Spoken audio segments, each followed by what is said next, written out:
سلامونه. نن بیا هم پر الفبا درس لرو د پښتو آسان درس دی. درس په څه شي ده؟ جیم. شاباس. دا جیم دی، دا الف دی او دا لام دی. ګورئ جیم الف دا شی سره یو ځای کیږي او لام یې څنګ ته راځي. څه شی ترې جوړ سو؟ جال. جیم الف سره یو ځای سو، لام یې څنګ ته راغی، جال سو. خو تاسو به له دې نه څه جوړوئ؟ جوال. جیم دا ورپسې به جیم سره واو ګډ لیکل کیږي او څنګ کې به الف او لام راځي. څه به ترې جوړیږي؟ جوال. جیم واو ړې. جیم او واو به څنګه شي؟ سره یو ځای به ولیکل سي او ړې به یې څنګ ته راسي. څه به شي؟ جوړ. مثلا یو چاته وایي څنګه یې؟ دی وایي زه جوړ یم. که د ړې نه وروسته هې ورکوي دا شی هې دلته نږدې راوړئ، څه کیږي؟ جوړه. جیم الف میم.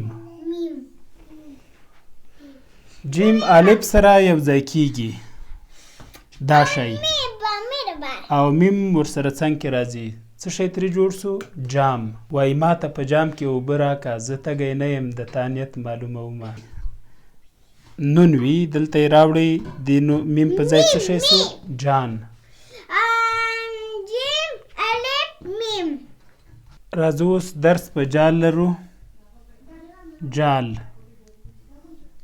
ګورئ جال دا که واو نون او هې ورکړي، یعنې لام سره واو ولیکي بیا نون او هې څنګ ته ورکړي، څه به ترې جوړ سي؟ جالونه. بابر. جال لري. شور مه کوئ ښه. هغه جال سین ته وړي.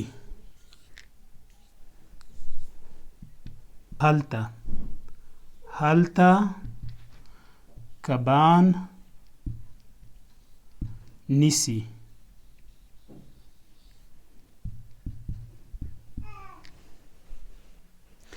ګورئ جال بابر جال لري، هغه جال سین ته وړي، هلته کبان نیسي. داسې مه ویلی سي چې هغه جال خوړ یا خوړ په ځای توی ته وړي.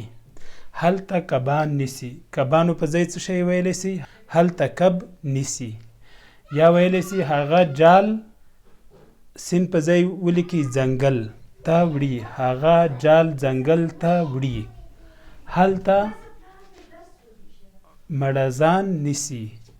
که دو به یم ځینې سیمو کې پام کړی وي جالونه واچوي او هغو کې مړزان نیسي. ټایپ ریکارډ یې ورته چالان وي د هغو په آواز باندې. پښتو لرنینګ یوټیوب چینل در سره سبسکرایب کړئ. پښتو زده کړه فیسبوک پاڼه خوښه کړئ. دا هم زما فیسبوک دی او دا هم زما ټویټر دی. الله مو مل شه.